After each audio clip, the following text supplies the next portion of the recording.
So if you get hooked on decks the way I did, you will go pretty quickly from using other people's decks to wanting to make decks yourself, because it's just a super powerful tool. So what I want to talk a little bit about now is how to know when to use a deck versus some other form of media.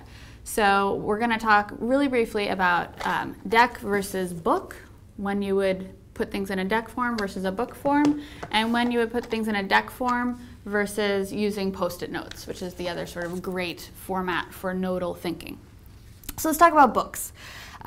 Creating a deck is fundamentally different from writing a book, in the sense that it's not about creating an argument or a thesis or a narrative.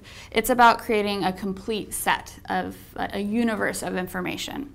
So let's compare. Books are for narrative storytelling when a sequence matters, versus decks are for something where a sequence doesn't matter, where there are multiple valuable configurations, and where you're looking to capture a complete set of possibilities. Books are great for organizing for findability. So you have your table of contents, you have your index, and that helps you navigate this sequence in you could read it straight through, or you can use those tools to insert yourself at different places. So that's your primary navigation. Decks are really great. Instead of organizing for findability, decks are great for organizing for discovery. So you are, the intention is for you to happen upon things in a non-sequential way. It's not about going and looking for that one thing. It's about discovering it. I have to admit, books are good for not losing any pages. That is probably the one downfall of decks, is you have to make sure you have a good box or a good rubber band, otherwise you lose track of where they are. But besides that, I think it's really about what's the purpose of what you're trying to create. So let's compare decks now to post-it notes. Post-it notes, of course, fantastic tool for nodal thinking. Similar to decks, you have cards that you can move around, you can position relative to each other in space, both fantastic for that. But the main comparison here are post-it notes are blank. So you're starting with a, what would be a blank card, versus decks, of course, start with a universe of options. That's the main difference.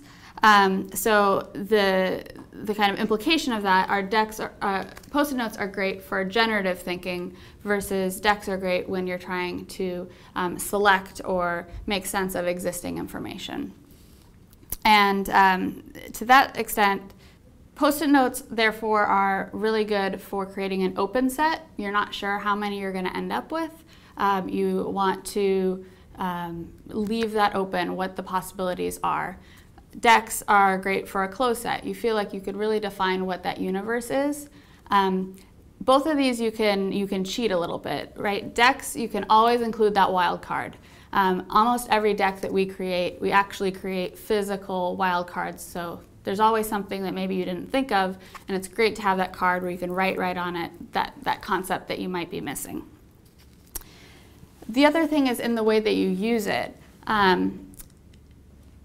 Post-it notes are great in a room, say you're facilitating a group of people, where the knowledge is in the room and it's about getting it out of their heads and onto the wall. Post-it note is great for that. Decks are great when you want to bring knowledge into the room and then let the people in the room add their level of understanding or expertise to make sense of it. But perhaps maybe the initial set of ideas or knowledge isn't in that room to begin with, so you need to bring it in.